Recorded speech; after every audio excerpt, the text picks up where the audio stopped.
Oke, kita akan coba mulai membahas ya. Oke, jadi perkenalkan aku Afrizal buat teman-teman yang baru datang. Aku dari Teknik Industri. Terus kemudian bertugas hari ini diberi amanah dari Axel TPB untuk memandu teman-teman sekalian untuk belajar limit ya. Secara garis besar sebenarnya di matematika A, matematika B, bahkan di SBM sekalipun matematika bisnis, limit itu ada. Sehingga kita pilih tema ini dengan dasar karena mungkin mencakup hampir keseluruhan gitu.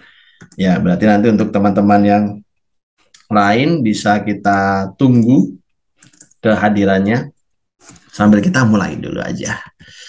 Oke, kita mulai dengan limit. Nah, limit itu apa sih, Kak? Jadi kalau kita membahas tentang limit ya, limit itu satu kata yang dapat mewakili limit dengan mudah adalah dekat. Jadi di sini kita akan coba mengkuantifikasi, menyatakan ukuran seberapa dekat itu dekat. Sebagaimana teman-teman telah ketahui, teman-teman sering nih menemukan kalimat limit ketika X panah C begini dari fungsi fx, terus kemudian hasilnya sama dengan L. Nah, kalimat ini bukan serta-merta kayak kita masukin C-nya ke dalam X, terus kemudian diperoleh hasilnya L ya. Ada makna dan cara membacanya tersendiri untuk kalimat limit seperti ini. Kenapa Kak? Kok dekat aja perlu dikuantifikasi gitu? Harus banget Kak dekat diukur? Iya, jawabannya iya. Karena apa? Karena setiap orang punya persepsi dekatnya masing-masing.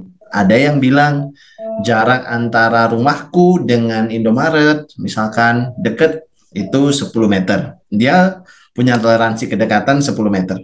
Dan bagi dia cukup 10 meter itu dekat. Ada yang mengatakan dekat itu Kak harus 1 meter. Atau kalau nggak gitu bersebelahan dengan objek yang dimaksud, baru kita bilang dekat. Pendapat yang kedua ini juga sah, tetap merupakan pendapat dekat sesuai dengan definisi dan toleransinya. Nah, sehingga pada bab kali ini kita akan coba mendefinisikan kalimat limit tersebut. Dan kalau dibaca, limit X panah CFX itu artinya adalah pada saat X dekat ke C, pada saat X dekat dengan C, nah maka nanti fungsi fx akan mendekati L. Nah, mendekati hasil L. Nah, ini konsep limit. Dan berarti di sini kita menemukan kaitan ya.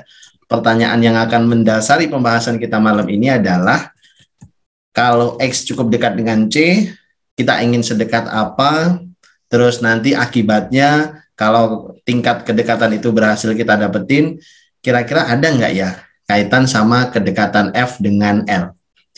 Nah, itu yang menjadi pondasi pembahasan kita malam hari ini.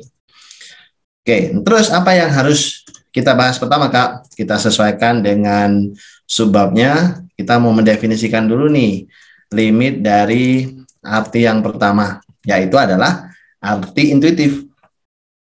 Sesuai namanya, intuitif dari intuisi, gitu ya. Berarti kita akan menggunakan intuisi kita, feeling kita, gitu kalau kata anak modern, dalam mendefinisikan apakah sebuah limit itu ada atau enggak.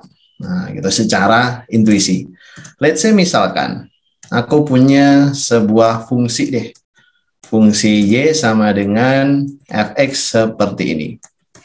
Kita nggak tahu nih fungsinya apa, belum kita spesifikan. Terus aku akan pilih satu buah C yang akan aku jadikan sebagai fokus utama. Nah, gitu satu buah X ya. Misalkan kita beri nama C, kita jadikan fokus utama.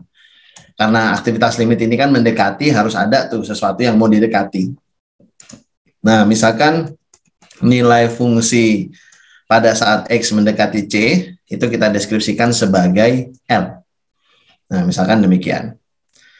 Terus berarti kalau sesuai dengan definisi di atas, pada saat X dekat dengan C, maka F mendekati L, berarti kita akan pilih nilai-nilai X di sekitar C. Hati-hati, di sekitar C bukan berarti di C, tapi di sebelah-sebelahnya, di tetangga-tetangganya. Oke, misalkan aku akan coba zoom in gambarnya. Let's say misalkan pertama aku pilih satu buah X di sekitar C, cukup dekat lah. Misalkan aku namain C1. Pada saat aku pilih C1, terus kemudian aku proyeksikan hasilnya untuk melihat kira-kira nilai C1 itu berapa ya nilai fungsinya. Let's say misalkan nilainya L1. Oke, aku akan tahu bahwa nilai fungsinya L1. Apakah ini sudah mendeskripsikan dekat? Sepertinya belum. Karena X yang kita pilih itu harus memuat yang namanya mendekat. Berarti harus makin dekat gitu. Kita akan pilih C yang kedua. Misalkan C yang kedua kita beri nama sebagai C2. Pada saat C2 kita proyeksikan ke fungsi agar kita mendapatkan nilai fungsi dari C2 itu sendiri. Seperti garis ungu yang bisa teman-teman sekalian lihat di layar, maka bisa dikatakan gini dong, untuk X-nya sama dengan C2, sebuah titik yang lebih dekat lagi ke titik aktor utama C, ternyata nilai fungsinya lebih dekat lagi, Kak, ke nilai L. Terbukti ya, nilainya dari hijau muda naik ke ungu. Berarti kan ada kecenderungan mendekat. Nah, upaya ini kita teruskan untuk membuat pengecekan kita nggak bias, biar valid gitu. Misalkan kita pilih C3. Pada saat kita pilih C3, ternyata nilai fungsinya menurut gambar ini juga sama, menunjukkan adanya indikasi kayaknya kalau kita pilih X yang makin dekat ke C, kayak C1 terus digeser ke C2, digeser ke C3 dan ke CC seterusnya, maka nilai fungsinya kayaknya mendekat sih, Kak. Ya, betul, terindikasi ya, kelihatan. Nah, aktivitas ini membuktikan bahwa oke lah, kalau didekati dari sebelah kiri, si C ini kalau kita pilih X yang beruntut dari sebelah kiri ke kanan, ke kanan, ke kanan, ke kanan, sampai di C, dia akan mendekati ke L hasilnya, sesuai dengan kalimat limit di atas. Tapi, ada tapinya nih, apakah aktivitas mendekati berhenti hanya sampai di kiri aja? Kan titik yang tetangganya C yang merupakan tetangga dari C kan nggak hanya di sebelah kiri, di sebelah kanan ada juga. Nah, maka aktivitas itu akan kita ulang untuk mengamati C yang keempat. Nah, dari C4 kita coba untuk lihat misalkan C4 sebuah nilai di sebelah kanannya C. Kita pilih cukup dekat tapi dengan toleransi yang tidak terlalu ekstrim ya, jadi bisa kita lihat agak jauh. Tapi mungkin bagi beberapa orang dekat. Oke, kita lihat misalkan oke Kak, nilai C4 yang pertama itu nilainya L4 di sini. Terus kita pilih satu lagi C yang lebih dekat untuk lihat indikasinya. Kira-kira indikasinya mendekat juga enggak ya ke nilai C? Nah, ternyata iya, kalau dari segi nilai dapat dibuktikan bahwa kalau C-nya kita pilih makin mendekati garis atau nilai C hijau tua, ternyata makin dekat juga tuh. Nah, nilai C-nya yang awalnya L4 sekarang L5. Berarti kayaknya bisa kita simpulkan dari sebelah kanan pada saat X kita pilih berangsur-angsur makin dekat ke C, hasilnya makin dekat ke L. Nah, inilah yang mendefinisikan secara intuisi limit itu apa. Jadi secara intuisi limit itu boleh dikatakan ada kalau misalkan kita dekati dari kiri, hasilnya L. Kita dekati dari kanan, hasilnya juga L. Sehingga muncullah teorema eksistensi limit. Nah, teorema eksistensi limit ini disupport oleh yang namanya limit satu sisi. Apa itu Kak limit satu sisi? Kalau kalian tadi sempat melihat ya, aku melakukan iterasi untuk mengamati X yang beruntun yang makin dekat ke C. Kalau aktivitas itu aku lakukan dari sebelah kiri, ini namanya limit kiri, yaitu limit satu sisi. proses mendekati X, memilih-milih X dari sebelah kirinya C sampai lebih dekat ke C, tapi dari kiri. Nah, itu kita sebut limit kiri, limit satu sisi. Nah, limit sisi lain ada juga, yaitu yang kita sebut sebagai limit kanan. Berarti X yang kita pilih dari sebelah kanan, terus kemudian ke kiri. Nah, seperti itu, dari sebelah kanan kemudian ke kiri. Secara kalimat, simbol dari limit kiri itu adalah limit pada saat X tanda panah C negatif. Nah, negatif itu berarti dari kiri. Dari kiri, hati-hati ya. Bukan ke kiri, tapi dari kiri. Dari fungsi fx. Nah, terhadap fungsi fx gitu. Kalau limit kanan, kebalikannya. Berarti limit ketika X mendekati C plus artinya dari kanan. Nah, gitu. Jadi, untuk mengatakan sebuah limit itu eksis, maka kita akan memanfaatkan dua arti intuisi tadi. Nah, berarti secara intuitif, kalimat limit pada saat X mendekati C dari fungsi fx dapat dikatakan ada,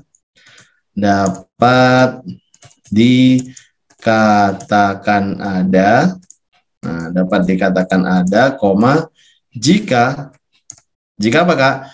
Jika hasil dari limit ketika X mendekati C sebelah kiri fungsi f, itu hasilnya sama dengan limit pada saat X mendekati C dari sebelah kanan fungsi f.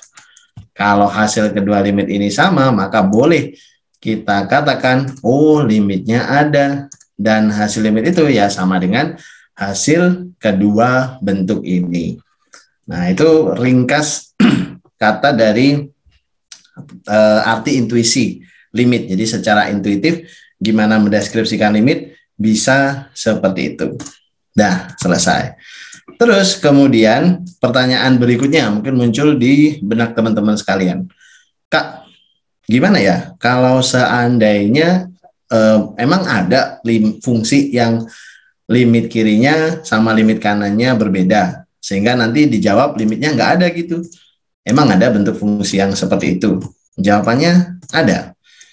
Berikut adalah salah satu contohnya. Oke, mungkin aku akan gambarkan sebuah function seperti ini. Terus ini lingkaran buka. Terus kemudian di sini mungkin lurus. And then di sini lingkaran tertutup.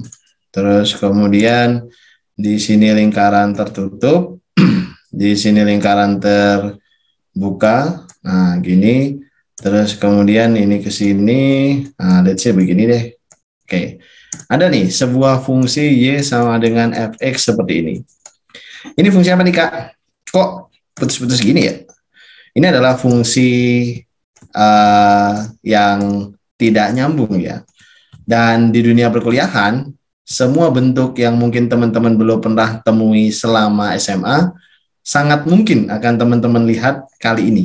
Nah, sehingga kita sekarang harus lebih open mind terhadap kemungkinan-kemungkinan yang ada. Gitu. Maksudnya adalah ada loh jenis fungsi yang patah-patah, yang aneh, yang secara kalimat definisi belum dapat ditentukan, itu banyak. Nah, gitu. Dan kita boleh-boleh saja membuat, karena sekali lagi karena konteksnya kan kebutuhan akademik untuk membuat kita lebih paham sebenarnya limit itu apa. Nah, ini aku kasih contoh. Terus mungkin ada beberapa lagi yang tanya nih, Kak, itu lingkaran kenapa ada warnanya? Ada yang ditutup, ada yang dibuka. Artinya apa ya? Oke, sebelum menjawab pertanyaan itu, nah di sini aku mau tulis dulu nilai, misalkan di sini 3, 4, terus di sini 6, terus kemudian let's say di sebelah sini nilainya 8 mungkin ya, kita anggap aja 7 deh, 7. Nah, terus kemudian nilai fungsinya kita tarik ke sebelah kiri. Nah, gini, kita harus menggambar dulu ya, biar bisa dibaca, dipelajari teman-teman dengan baik. Ini misalkan 5, ini 4, ini 3, ini 1. Nah, gitu. Terus kemudian grafik Functionnya misalkan yang ini hanya naik aja. Nah, itu. Ini berarti ya mungkin beginilah. Oke, anggap seperti itu ya. Fungsinya asimptotik, seperti asimptotik. Udah, jadi aku mau menjawab pertanyaan yang tadi. Apa itu lingkaran buka, apa itu lingkaran tutup?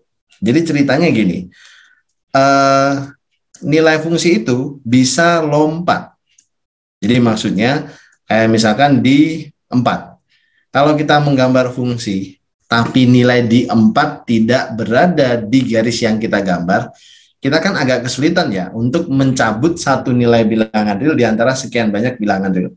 Kalau misalkan aku ngegambarinnya, misalkan di daerah 4 yang lubang ini, aku ngegambarinnya gini, terus gini, pasti orang mengira di X sama dengan 4, nilainya ya di situ.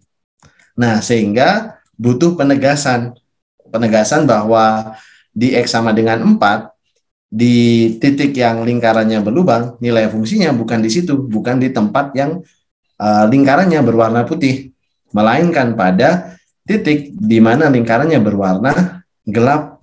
Nah, jadi kalau ditanya dari konsep ini F4, maka jawabannya sama dengan 3. Nah, ini tujuannya untuk penegasan aja. Termasuk yang nilai 6 ini. 6 dan ada yang putih, ada yang hitam. Maksudnya adalah berarti kalau ditanya F6, dia akan merujuk ke lingkaran yang berwarna hitam. Kenapa kok nggak gambarnya dibiarin putus aja Kak? Gini, nanti satu lagi disambung di atas gitu misalkan. Nggak usah dipakein lingkaran. Kenapa nggak gitu aja? Kalau nggak kita pakein lingkaran, kita nggak akan tahu nih persisnya F6 di mana. Apakah di bawah, apakah di atas. Karena sama-sama ujungnya ya tidak ada, hanya sebuah coretan aja, ujungnya bukan terdefinisi secara jelas. Apakah ada satu nilai yang benar-benar menyentuh 6, ataukah jangan-jangan nilai lain ngambang, gitu. Nah, dengan kita menggunakan lingkaran terbuka, seperti ini, berarti kita tahu bahwa nilai fungsi kurva ini hanya nyambung persis setelah 6. Kayak 6,000000000 dan seterusnya, baru dia ikut kurva ini. Sementara 6 pas nggak ikut di sana, ikut di bawah. 6 pas 5,99 ikut kurva di sebelah bawah. Nah, itu penjelasannya tuh buat teman-teman yang penasaran terhadap lingkaran buka dan lingkaran tutup. Nah, aku ingin menjawab pertanyaan sebelumnya bahwa ada loh limit yang nilainya tidak ada. Jadi kalau dibahas, dijawab, jawabannya itu tidak ada. Gitu. Karena alasannya apa Kak? Ya karena alasan limit kiri berbeda dengan limit kanan. Salah satu contohnya bisa kita temui pada X sama dengan 6. Gitu. Kok bisa Kak? Ya kita hitung aja. Kita bikin nih limit X mendekati 6 dari sebelah kiri fungsi fx. Kita cari. Terus yang kedua kita cari juga limit pada saat X mendekati 6 plus dari fungsi fx. Ini juga kita akan cari. Nah gitu. Kira-kira berapa nilainya? Nah kalau mau mencari limit pakai gambar, aku ajarin tekniknya. Pertama, misalkan kalian cari limit X mendekati 6. Ada yang 6 min, ada yang 6 plus. Kalau 6 min, perhatikan dulu posisi angka 6 di mana yang ditanyakan. Misalkan, oh angka 6 di sini nih Kak. Oke. Cari satu atau pilih random satu buah titik di sebelah kirinya 6 di kurva, tapi deket aja. Jangan terlalu jauh. Kayak misalkan ya mungkin aku pilih titik P yang ada di sebelah sini. Ini kan deket ya. Dekat dengan si 6-nya. Dan di sebelah kiri. Ini untuk ngerjain limit apa Kak? Yang kiri apa yang kanan? Ini untuk limit kiri. Jadi limit kiri itu pilih titiknya di kiri. Terus kemudian kamu bergeraklah ke sebelah kanan. Menyusuri kurva. Ngikut. Kurvanya mau ke atas, ikutin ke atas. Kurvanya ke bawah, belok, naik, turun. Ikutin aja. Sampai finish di angka 6. Nah, itu benar-benar finish di angka 6. Nah, nilai yang menjadi jawabannya adalah nilai Y yang dirujuk, yang ditunjuk oleh aktivitas perjalanan tadi dari titik P ke 6. Oh, berarti nilai Y-nya 1. Nah, 1 ini berarti limit kiri. Karena kita berperjalanan dari kiri ke kanan. Jadi X mendekati 6 min dari fungsi seperti ini hasilnya adalah sama dengan 1. Nah, kalau limit kanan, Kak, gimana? Berarti kebalikan dari aktivitas sebelumnya. Lihatlah 6. Nah, fokus pada angka yang sedang dilimitkan. Carilah satu buah titik di sebelah kanan dari angka 6 tersebut di bagian fungsinya, di gambar F-nya. Misalkan di sini. Cari titik yang jangan terlalu jauh. Terus kemudian dari titik itu bergeraklah ke 6 menyusuri kurva. Titik apapun yang ditunjuk oleh gerakan dari titik biru awal tadi, misalkan titik A sampai ke sampai ke 6. Nah, itu artinya adalah hasilnya. Jadi titik apapun yang ditunjuk. Mungkin ada yang bertanya, Kak, kalau lingkaran putih nggak apa-apa titik yang ditunjuk. Jawabannya nggak apa-apa. Limit itu tidak untuk mencari nilai fungsi pas di 6. Limit itu berguna untuk mencari nilai fungsi di sekitar 6, bukan pas di 6. Makanya kalau dia menunjuk sebuah lingkaran berlubang, it's okay. Dan itu artinya limit sebelah kanannya 6, hasilnya adalah positif 4. Nah, jadi dua limit ini kelihatan beda. Oh iya Kak, beda. Ya sudah, masuk ke kesimpulan. Oleh karena limit kiri ternyata tidak sama dengan limit kanan. Nah, gitu. Maka kita bisa simpulkan bahwa limit pada saat X menuju 6 secara total, jadi limit total itu biasanya nggak ada plus minus. Jadi kalau limit satu sisi, one-sided limit, itu biasanya ada plus, ada minusnya di pangkat 6-nya. Tapi kalau total, nggak ada. Jadi ya begini aja, terus kemudian fungsi fx. Dan kita harus mengatakan limit itu tidak ada. Atau dalam bahasa Inggris kita katakan doesn't exist. Begitu. Jadi tidak ada. Tidak ada itu berarti ya bukan 1, ya bukan 0, ya nggak ada. Tidak ada bilangan real yang mampu mewakili. Nah, gitu istilahnya. Sudah, itu tadi adalah definisi arti intuitif pertama seputar limit. Oke, sejauh ini ada yang ingin tanya nggak kira-kira untuk penjelasan aku tadi? Ada yang penasaran, pengen tanya?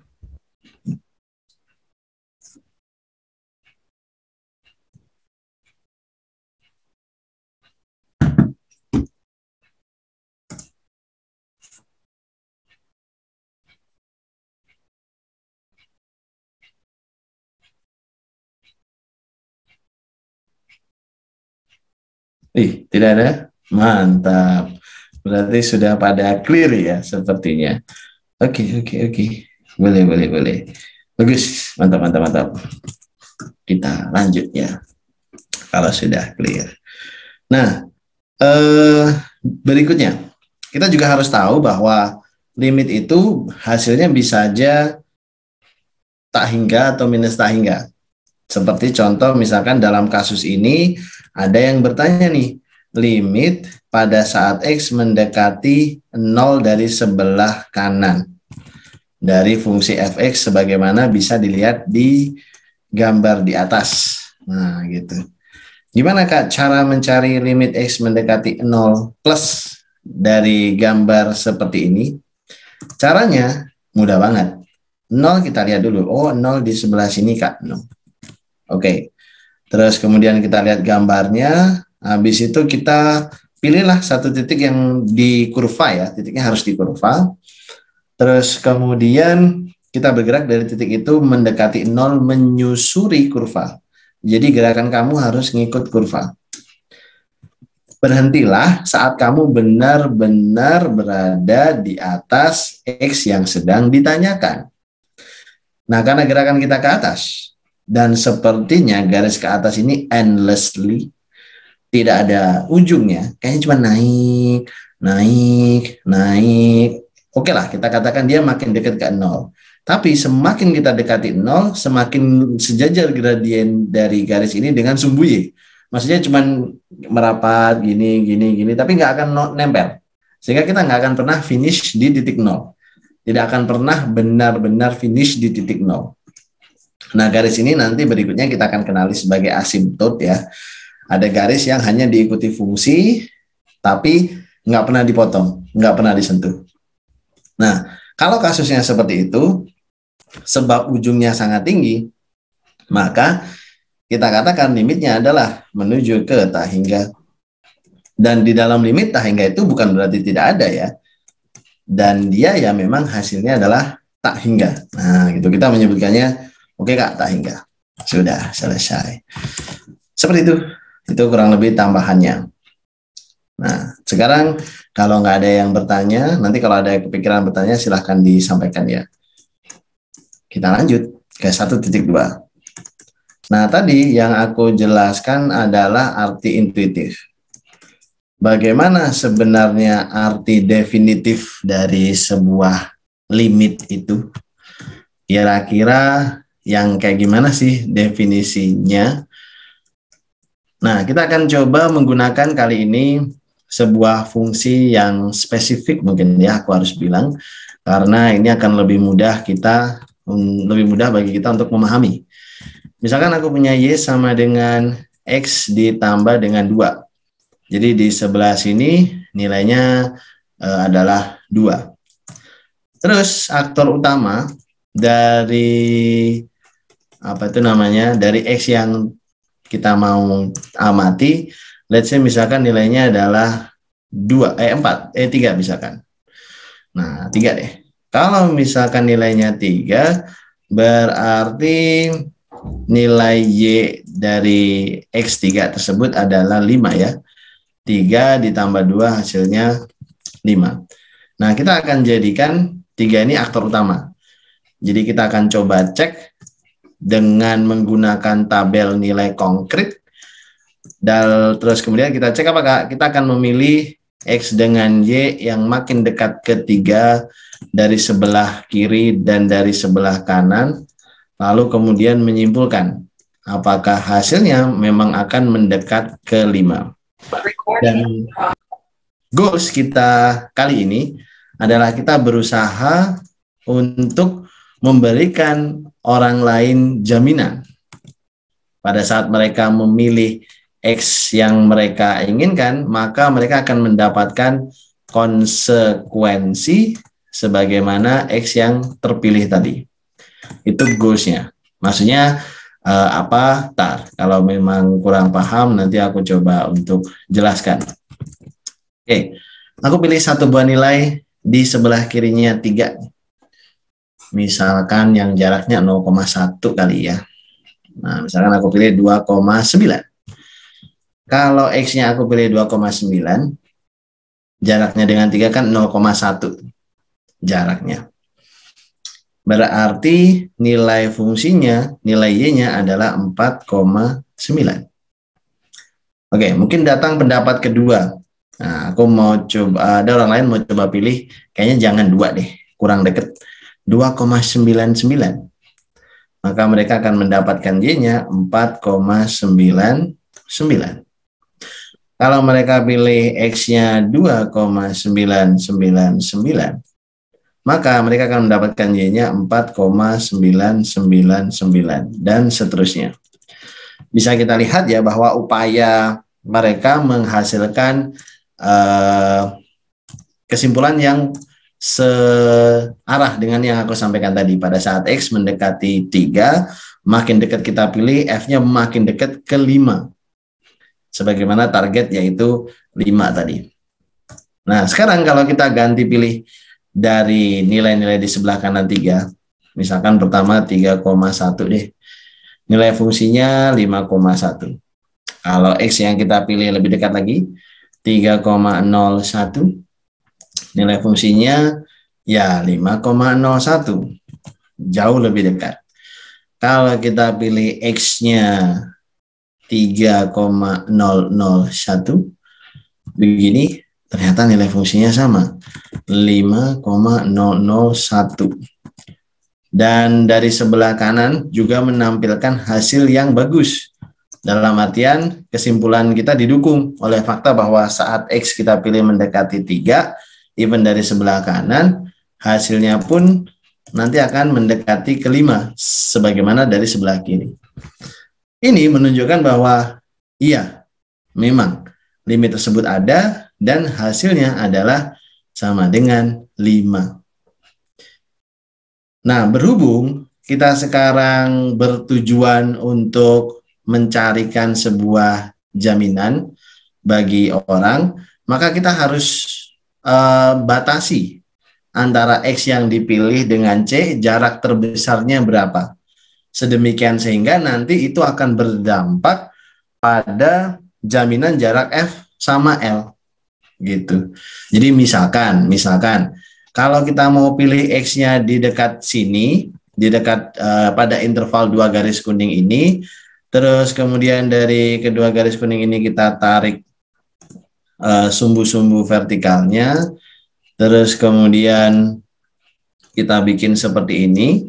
Nah, gitu ya, kita cari nilai-nilai terbesarnya 2 garis tadi. Nah, kita akan tahu bahwa pada saat kita memilih X-nya di rentang itu, konsekuensi kita ada di rentang ini. Nah, gitu. Jadi, sekarang kita bermain dengan rentang nilai X yang boleh dipilih untuk capaian F tertentu.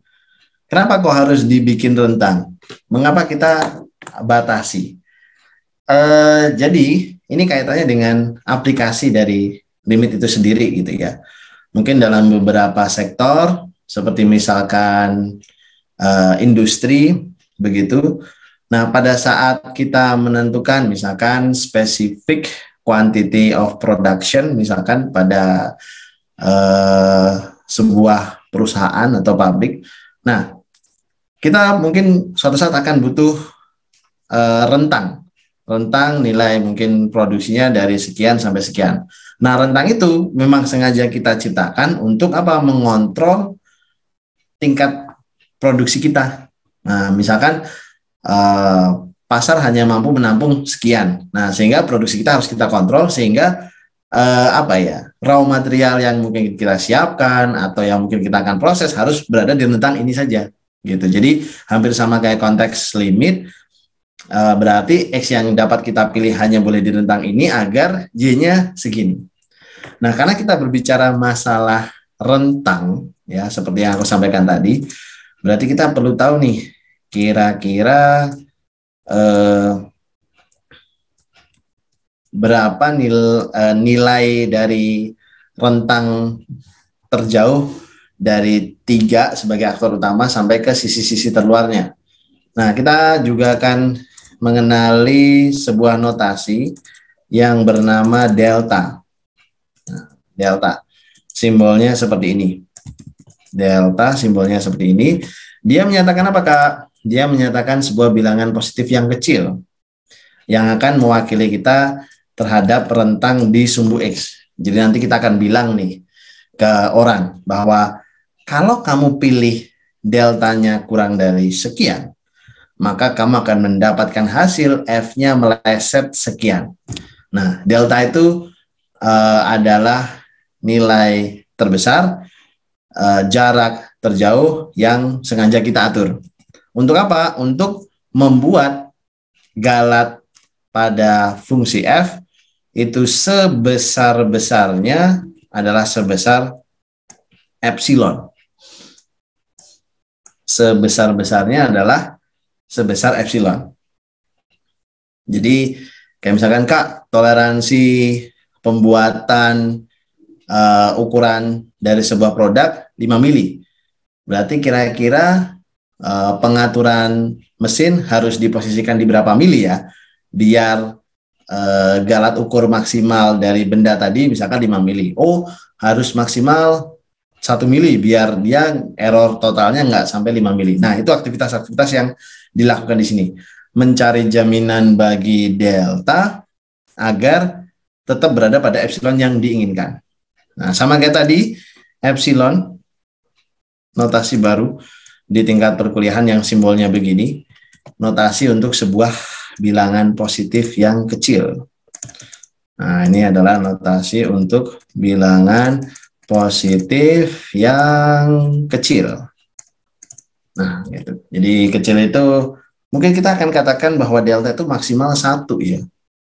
Karena kalau kita sudah bilang X dekat dengan 3, maka saat rentang deltanya sampai 2, sampai 5 satuan ke kanan ke kiri kayaknya kejauhan.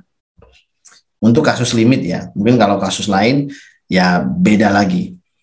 Nah, terus gimana Kak cara menyatakan limit X menuju C dari fungsi fx emang benar-benar terjamin hasilnya itu bisa dekat ke L. Nah, limit ini itu dapat dikatakan sah benar, jika kita bisa memastikan untuk setiap epsilon atau error galat target yang lebih besar dari 0 harus terdapat sebuah delta yang juga positif, maksudnya kita bisa menentukan rentang X ya antara X terkecil sampai X terbesar yang boleh dipilih agar F-nya melenceng tidak lebih dari epsilon, sehingga apa Kak? Sehingga seperti yang aku barusan bilang, sehingga jarak antara X ke C nggak boleh lebih dari delta. Terus kemudian yang dapat menyebabkan jarak, tapi tetap positif ya, karena ini jarak. Oh ya, teman-teman sekalian, kalau notasi mutlak, di dalamnya adalah mutlak X min C, itu bisa dibaca sebagai jarak. Jarak dari X yang nanti kalian akan pilih dengan C sebagai target. Jadi jaraknya nggak boleh lebih dari delta, sedemikian sehingga menyebabkan nanti jarak fungsi F dengan L nggak boleh lebih dari epsilon. Nah, kalau kondisi ini bisa tercapai, jarak X ke C nggak lebih dari delta, sehingga F ke L nggak akan lebih dari epsilon, hasil olahannya dengan target L nggak akan lebih dari epsilon, maka kita berhasil menjaminkan kalau memang benar L itu adalah targetnya gitu. Jadi ini tujuan kita. Dan bagaimana Kak cara pembuktiannya? Kita bisa membuktikannya, kita bisa membuktikannya dengan mencari relasi antara delta itu berapa kalinya epsilon, dengan mencari relasi delta terhadap epsilon seperti itu. Jadi delta berapa kalinya epsilon, ya itulah hubungan antara kalimat ini. Nah, sebelum kita masuk ke sana, mungkin teman-teman pernah ketemu kalimat kayak gini, terus disuruh cari deltanya. Misalkan di soal di beberapa kelas ya, SEF MIPA udah masuk, terus SITH nggak tahu sih, kayaknya nggak ada deh kalau yang B. Kalau yang A ada nih pembuktian seperti ini. Nah, terus kemudian contohnya apa Kak? Ini salah satu cara menyelesaikan kalimat ini dulu nih, belum kita kaitkan ke konteks limit. Jadi misalkan ditanya tentukan nilai delta agar kalimat berikut benar. Agar kalimat berikut itu bisa bernilai benar. Gimana Kak kalimatnya? Kalimatnya adalah 0 kurang dari sama dengan, jarak antara X dengan 5 nggak boleh kurang dari delta, harus kurang dari delta, yang dapat menyebabkan jarak antara 3X minus 15 kurang dari 0,03. Nah, kira-kira jaminan deltanya berapa ya agar kalimat ini benar? Di tutorial 0 tahun ini ada nih kayaknya soal-soal seperti ini. Mungkin bisa teman-teman cek tutorial A ya, lebih tepatnya. Nah, bagaimana cara memeriksanya atau membuktikan? Kan berarti kita disuruh cari jarak terjauhnya X sama 5. Harus pada rentang berapa biar jarak 3X sama 15 itu nggak nyampe 0,03. Nah, untuk mencari delta yang dapat memenuhi kondisi ini, mulailah penyelesaian itu dari sebelah kanan. Ini gampang nih. Mulailah dari membuat kalimat 3X minus 15. Mutlak. Terus, diapain kalimat ini? Kalimat ini kalian ubah agar bentuknya sama dengan kalimat yang ada di ruas sebelah kiri, yaitu mutlak X min 5. Caranya, silahkan gunakan sifat-sifat mutlak ya. Entah itu kali, bagi, tambah, kalian bisa pakai. Berarti ini kita keluarkan angka 3-nya dulu, karena kayaknya kita lihat 3X min 15 tuh 3 kalinya X min 5 ya.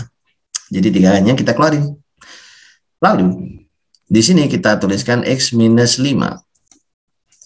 Nah, menurut sifat mutlak, perkalian mutlak memperbolehkan kita untuk memisahkan dua aspek yang sedang dikalikan seperti ini. Atau berarti ekuivalen dengan 3 dikalikan mutlak X minus 5.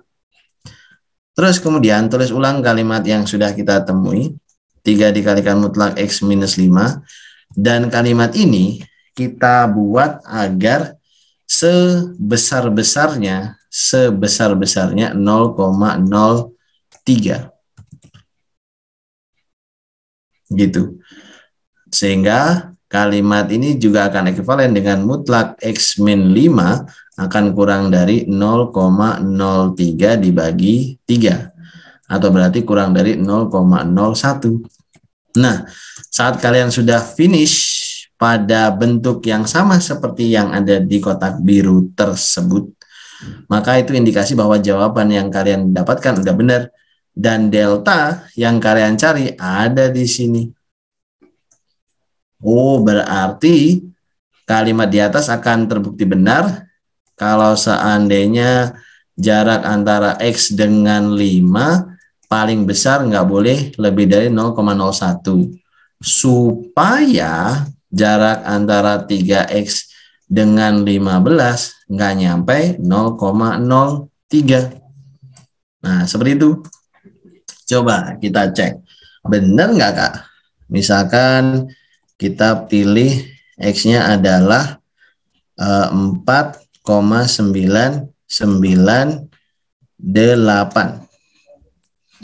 Apakah X di sini sudah sesuai dengan kalimat berwarna ungu? Kayaknya iya ya.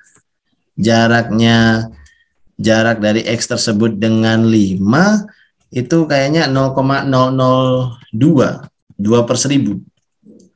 Jaraknya X tersebut, jaraknya 4,998 ke 5 itu adalah 0,002. Dan ini sudah sesuai ya, kurang dari 0,01.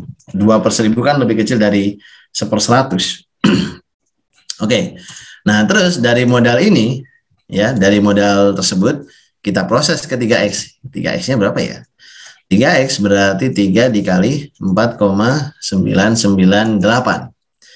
Ya, kali ini aku akan gunakan kalkulator untuk mempermudah gitu ya. Ini hanya untuk validasi aja. 4,998 kali 3, 14,994. Nah, nilai 3X-nya. Nah, sekarang jarak antara 14,994 sama 15 itu kan 0,006 ya. 00 berapa? 06 ya. Karena kan di sini 4 biar sampai 15 kan 6 jaraknya.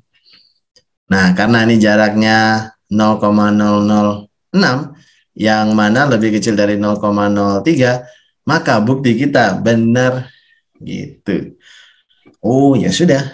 Berarti delta yang kita usulkan sebagai pembatas bagi jarak X sama 5 tadi cocok.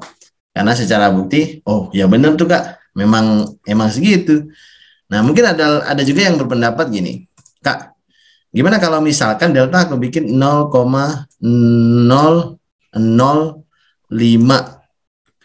Jadi maksudnya adalah aku cuma mengizinkan orang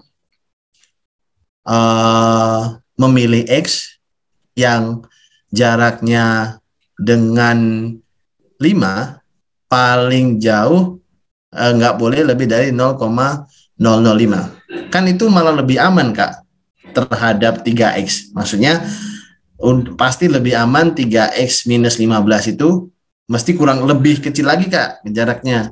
3X dengan 15 itu jaraknya lebih kecil jauh dari 0,03. Jadi lebih memuaskan dong. Kira-kira boleh nggak kalau aku pilih X-nya itu? Jawabannya boleh. Karena memang benar. Tetapi, nah, ada yang namanya rule of thumb. Jadi aturan terbaik yang mungkin lazim dan digunakan. Dan secara tak tertulis ditetapkan sebagai norma begitu. Kalau kita memberi batasan kepada seseorang atau kepada individu dalam memilih sesuatu di sebuah rentang, makin besar rentang tersebut, maka kualitinya makin bagus. Jadi riset yang kita lakukan itu makin memudahkan. Kalau misalkan aku ingin bilang begini, misalkan kapasitas ITB paling banyak kapasitas ITB berada pada rentang 3.600 sampai 4.200, misalkan ITB Ganesha misalkan 4.200. Nah, jadi Direktorat Penerimaan mungkin bisa menyesuaikan penerimaannya dengan lebih leluasa karena rentang nilai dari 3.600 sampai 4.200 ada sebesar 600 siswa, 600 calon mahasiswa yang bisa secara fleksibel diterima atau ditolak ya gitu karena mungkin kebutuhan A, B, C dan seterusnya. Tapi itu akan lebih berarti dan bagus memberikan ruang gerak lah, ruang memilih lebih leluasa ketimbang ada yang bilang kayaknya rentang mahasiswa ITB yang bisa diterima sesuai kapasitas Ganesha hanya 3.900 sampai 3.903. Ini kan rentang, ya benar, tapi sangat spesifik. Nah, dan secara performa penyajian rentang itu kurang bagus ya, karena akan lebih pas kalau misalkan kamu bilang spesifik lagi. Kayak misalkan langsung aja, X-nya harus 3.902. Nah, kalau di rentang spesifik itu, sama saja tidak ada keleluasaan. Nah, kayak gitulah kurang lebih gambarannya dan alasan mengapa 0,005 seperti ini mungkin akan dirasa benar tapi kurang prima, kurang bagus lah gitu secara quality, kurang banget lah, kurang mendongkrak banget. Nah, itu kurang lebih alasannya. Jadi makin besar rentang sebenarnya makin bagus dalam apa itu namanya keleluasaan, efek-efeknya ke dalam pengambilan keputusan level-level lebih atas lagi. Nah, gitu. Sudah, itu tadi kalau kita kaitkan ke bentuk kayak gini. Nah, mungkin ada yang bertanya, Kak, kalau seandainya bentuknya nggak linear, gimana? Itu kan linear tuh Kak, gampang ngeluarin 3. Kalau kuadrat, nah kalau kuadrat gimana tuh Kak? Jangan-jangan ribet lagi. Oke, kita coba yang kuadrat sekarang. Kalau yang linear, emang aku bilang gampang ya, karena ngeluarin angka, ngebagi kalimat aku, anak SD bisa, tapi anak mutlaknya tetap mahasiswa gitu ya levelnya. Nah, misalkan aku coba yang kuadrat nih sekarang. Tentukan delta agar, tentukan delta agar kalimat tersebut, kalimat berikut benar. Nah, kalimat berikut benar. Kalimatnya misalkan 0 kurang dari mutlak X min 9 kurang dari delta agar jarak antara X kuadrat dengan 81 tidak boleh lebih besar dari setengah. Nah, dia cuma pingin jarak antara X kuadrat dengan 81 jangan sampailah ngelebihin setengah. 0,4 masih nggak apa-apa, 0,2 masih nggak apa-apa, 0,49 masih nggak apa-apa, pokoknya nggak sampai 0,5 deh gitu. Oke, berarti cara kita untuk menjawab seperti ini ya.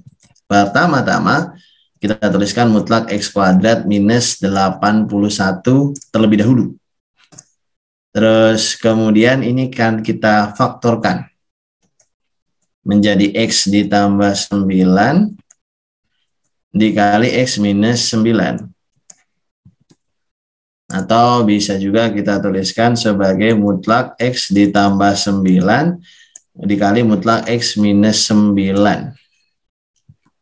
Ya, gitu deh.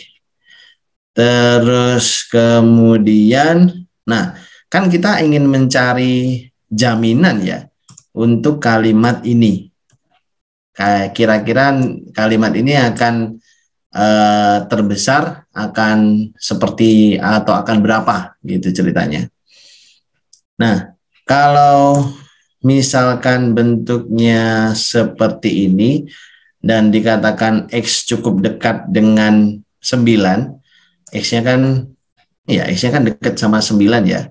Berarti rentang nilai X itu paling kecil nggak boleh lebih kecil dari 8, paling besar nggak boleh lebih besar daripada 10. Karena kalau udah misalkan 10, berarti itu bukan dekat sama 9, tapi dekat sama 10. Jadi delta itu nilai terbesar antara 1 dengan nilai delta itu sendiri. Maksudnya jarak terbesarnya itu ya 1 lah. Kalau udah 1 bilangan bulat, udah nyebrang ke bilangan bulat berikutnya. Nah, sehingga kita punya nih jaminan untuk X. Jadi jarak antara X ditambah 9. Untuk sekali lagi ya, mengubah kalimat di ruas sebelah kanan biar sama kayak ruas sebelah kiri. Lalu kemudian nanti kita cek, benar nggak? Nah, kalau salah ya kita revisi nanti.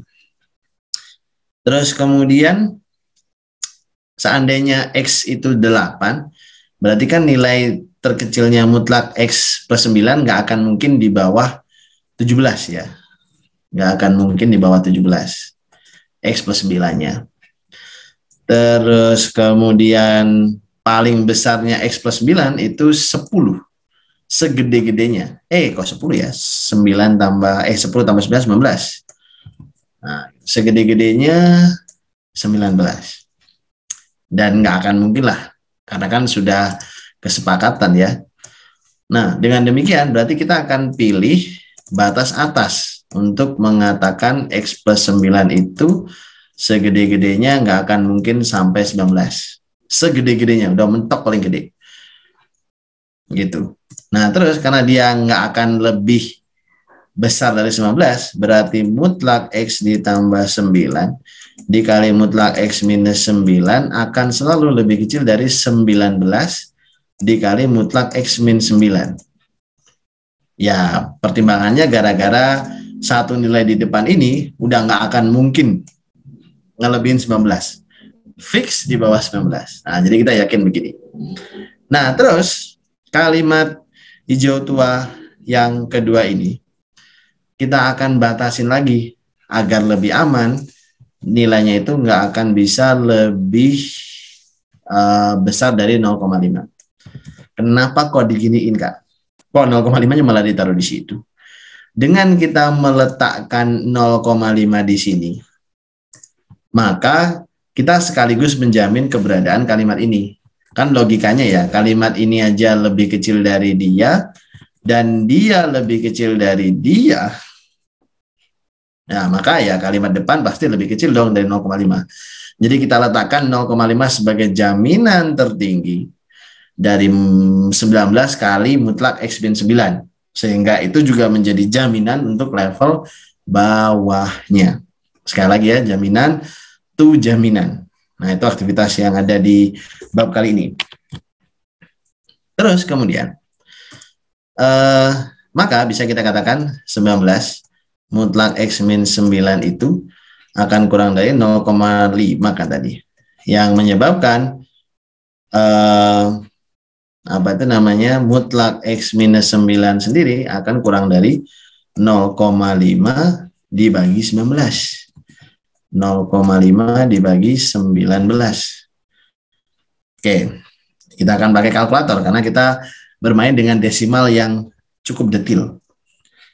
0,5 dibagi 19. 0,026. 0,026. Oh, jadi Kak, inilah deltanya. Karena kan tadi aku bilang berhentilah ketika bentuk dari kalimat di ruas sebelah kanan telah sama dengan bentuk kalimat di ruas sebelah kiri. Oke, nilainya nggak boleh lebih gede dari 0,026. 263 ya harusnya. Di sini ada 3. 263. Oke, berarti kita pilih berapa Kak? Misalkan untuk ngecek. Kan ini berarti udah ketemu deltanya. Ya, inilah deltanya. Kayak konklusinya memang anti klimaks, tapi ya memang itulah aktivitas menjamin. Terus kemudian karena delta udah kita temukan nggak boleh segitu nilainya, jadi X yang kita pilih harus pada rentang itu. Mungkin aku akan pilih ini kali ya. Untuk ngecek nih, X sama dengan 0, 9,020. Nah, ini kan jaraknya dengan 9 nggak nyampe delta. Jadi aman. Terus kemudian kita eksekusi, kita beneran proses. Kira-kira X kuadratnya berapa ya? 9,020 dikuadratin. Hasilnya 81,36.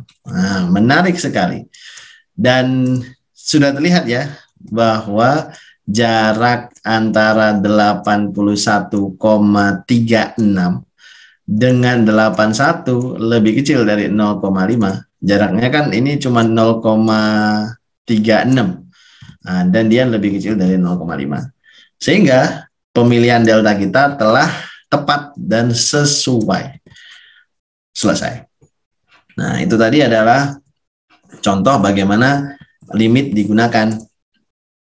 Jadi berarti limit itu ya sama kayak aktivitas ini, berusaha mencari kira-kira untuk sebuah epsilon, deltanya itu harus berapa kalinya epsilon ya?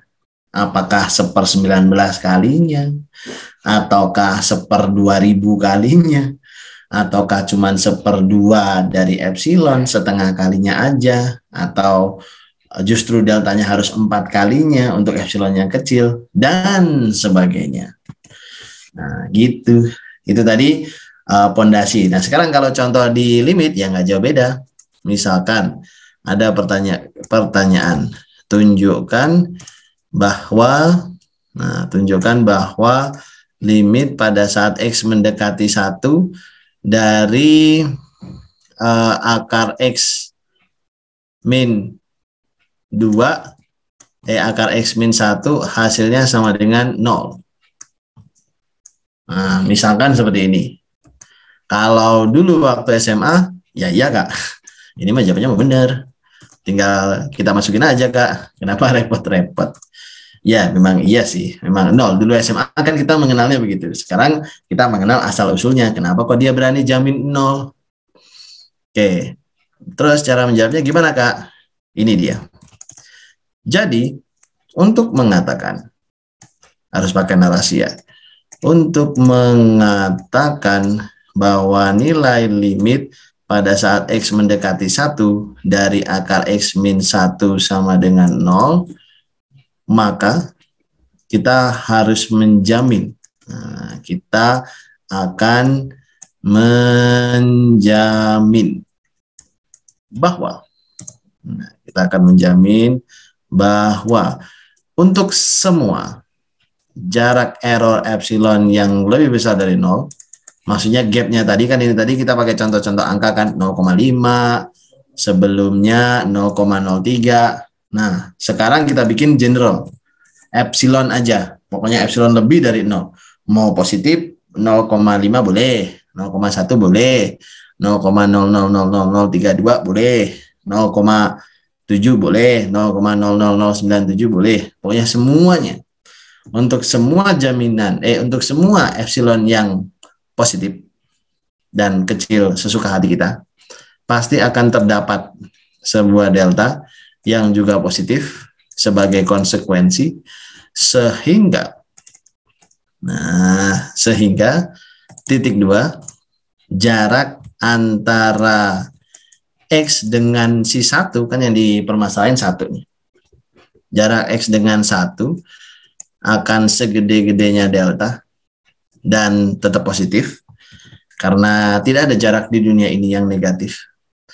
Supaya jarak antara akar X min 1 fungsinya ya, akar X min 1 itu fungsinya dengan 0, dengan itu tanda minus kalau di mutlak, dengan 0 kurang dari epsilon.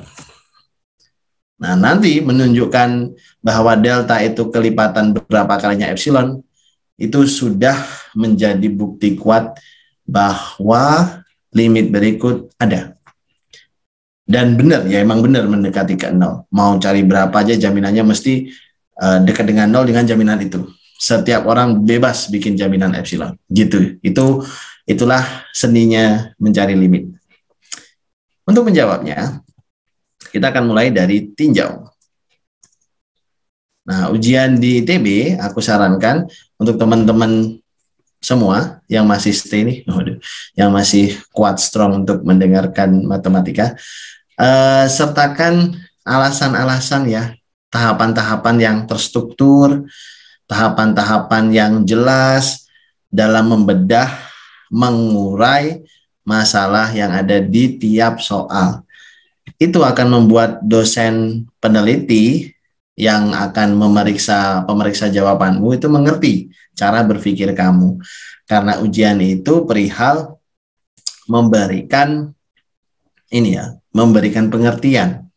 Ujian itu perihal memberitahu dosen bahwa Pak, Bu, saya sudah paham. Ini buktinya secara tak langsung melalui lembar jawaban. Sehingga tunjukkan bahwa kamu paham. Itu udah pasti menggiring kamu ke indeks A. Oke, tinjau akar X min 1 min 0. Ya, atau kita bilang akar X min 1 aja deh. Terus kita ingat bahwa tujuan dari meninjau ini adalah berusaha mengubahnya jadi seperti yang ada di ruas sebelah kiri. Gimana ya? Akar jadi X. Akar jadi X. Akar jadi X. Berarti harus dikalikan dengan akar sekawan. Mutlak X plus 1.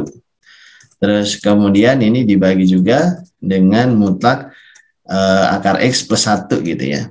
Akar sekawan. Mengalihkan akar sekawan jangan lupa. Setelah mengalihkan tanggung jawab, ngebagi juga ya. Gitu.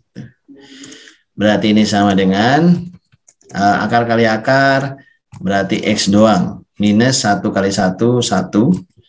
Nah, terus kemudian dibagi dengan mutlak akar X plus 1. Nah, kita sampai pada kalimat merah. Di mana tujuan berikutnya adalah kita berusaha agar kalimat merah ini mencapai titik tertingginya. Mencapai titik tertingginya. Mencapai titik tertingginya itu kita carikan kalimat lain yang pasti lebih besar dari kalimat ini. Dengan upaya-upaya yang sederhana. Kan ini bentuknya pecahan. Dan kita mau ngilangin kalimat yang ada di bawah. Berarti kalau pecahan dan kita mau bikin pecahan lain yang lebih gede dari pecahan ini, caranya gampang. Kalau nggak kamu gedein pembilangnya, ya kamu kecilin penyebutnya. Sekali lagi, kalau nggak kamu gedein pembilangnya, ya kamu kecilin penyebutnya. Nah, kayaknya lebih masuk akal kalau kita kecilin penyebutnya, karena pembilangnya jangan sampai terotak-atik. Kita ingin mencari delta kan, seberapa kalinya kelipatan epsilon. Jadi aku akan lihat nih penyebutnya. Di penyebut ini kan ada akar X nih. Akar X, di mana X-nya kan dekat dengan 1. Berarti akar sekitar 1, atau 0, yang mana itu nilainya kan pasti positif. Nah, ideku mengatakan Kalau ini kita hapus, mesti penyebutnya kan lebih kecil. Berarti hasil baginya lebih besar. Tinggal mutlak X min 1 dibagi 1. Nah, jadi aku mau bilang bahwa kalimat ini akan lebih besar dari, kalimat merah ini akan lebih kecil dari mutlak X min 1 per 1. Ya, logis banget. Bawahnya lebih kecil, ya kan? Ini kan lebih kecil dari dia, berarti hasilnya lebih besar, gitu. Atau berarti sama dengan mutlak X min 1. Nah, kayak tadi yang aku bilang, buat agar kalimat biru muda ini kurang dari epsilon. Nah, agar apa? Agar kondisi atau kalimat merah tadi terlingkupi juga, udah terjamin, udah pasti kurang dari epsilon. Orang ini aja kita sengajakan kurang dari epsilon, apalagi yang ini. Orang ini kan lebih kecil dari dia, jadi mesti kurang dari epsilon. Sehingga kalimatnya udah sama nih, mutlak X min 1 lebih kecil dari epsilon. Oh, berarti ya inilah deltanya. Ini, ya bentuk inilah deltanya. Jadi, dengan memilih delta itu disamain aja sama epsilon, terbukti atau terjamin gitu ya, bahwa, nah ini bukti kebenarannya, terbukti bahwa untuk jarak X ke 1 yang kurang dari delta tapi tetap positif, dapat betul-betul menyebabkan jarak antara akar X dengan 1 atau sama dengan tadi ya tulisan merah, jarak dari X min 1 mutlak X min 1 dibagi dengan akar X plus 1 akan kurang dari mutlak X min 1 akan sama dengan delta, karena deltanya epsilon, ya berarti akan sama dengan epsilon. Akan kurang dari delta, yang mana deltanya kan sama dengan epsilon, berarti kurang dari epsilon. Nah, kalimat yang ke bawah ini, yang warna merah di bawah ini namanya bukti kebenaran. Bukti benarnya. Jadi dengan rangkaian tadi, udah fix, mesti benar. Nah, sekarang kita coba tes jawaban kita. Nanti jangan-jangan aku ngaco lagi. Ya kan? Benar nggak nih, Kak? Ya sudah. Pilihlah kita misalkan untuk uji. Pilih epsilonnya sama dengan 0,03 deh, Kak. 0,7 deh yang jelek. Boleh. Berarti deltanya sama dengan 0,07 juga. Epsilonnya sama dengan delta kan dibikin sama. Berarti jarak X dengan 1 nggak boleh sampai 0,07. Berarti aku akan pilih X-nya 1,03 nih. Nah, ini kan jaraknya dengan 1 0,03. Nggak sampai 0,07. Lebih kecil. Oke. Terus kita akarin sekarang. Kita cari akar X-nya. Berarti akar 1,03. Bener nggak nih? Jangan salah lagi ya. Akar 1,03. Hasilnya adalah 1,014889. 1,014889. Nah, jarak antara 1,014889 dengan 1 kan lebih kecil ya dari 0,07, karena jaraknya itu cuma 0,014. 0,0148. Nah, lebih kecil dari 0,07. Nah, sehingga benar jaminan kita. Tuh, benar tuh. Berarti dengan memilih epsilonnya sama dengan delta, semua orang nggak usah khawatir. Mereka bisa pilih delta sesuka mereka, mereka mendapatkan epsilon sebagai akibat sesuka mereka, dan beres deh. Nah, ini adalah materi terumit yang akan teman-teman dapatkan di awal pembahasan limit, khususnya yang 1A. Itu untuk yang 1B atau SBM, mungkin materi rumitnya hanya akan sampai di arti intuitif saja, membahas limit satu sisi dan seterusnya. Oke, saja ini gitu.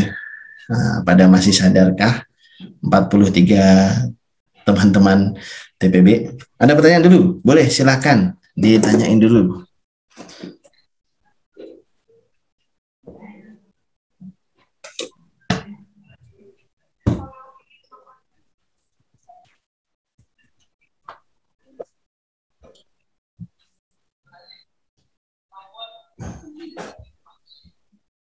Skip kalau dulu begini.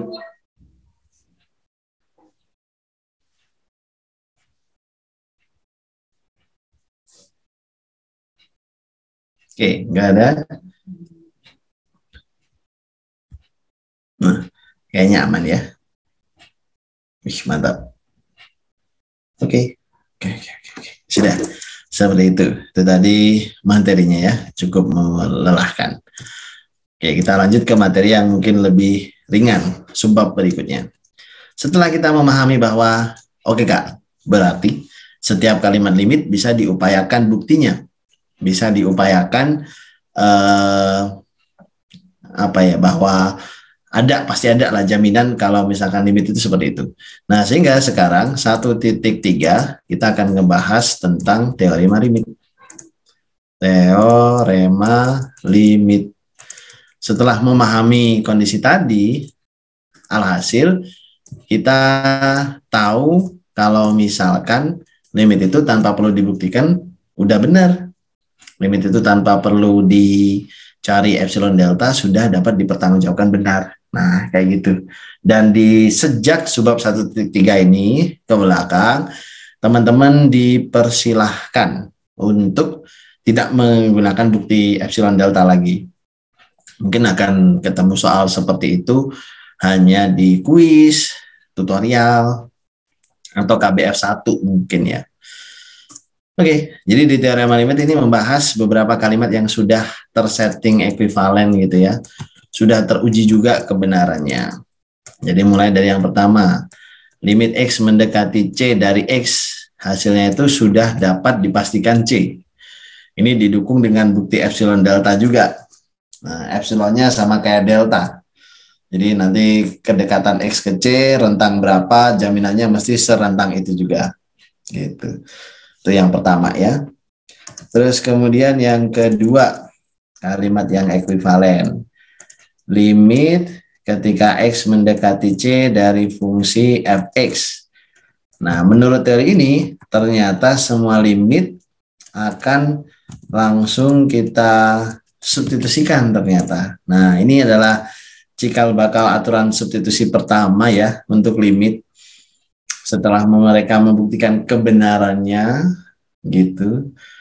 Setelah mereka tahu benar, nah mereka akhirnya tuliskan ini. Jadi kita lebih mudah sekarang, dan ilmu yang teman-teman dapatkan di SMA ya dari sini asalnya.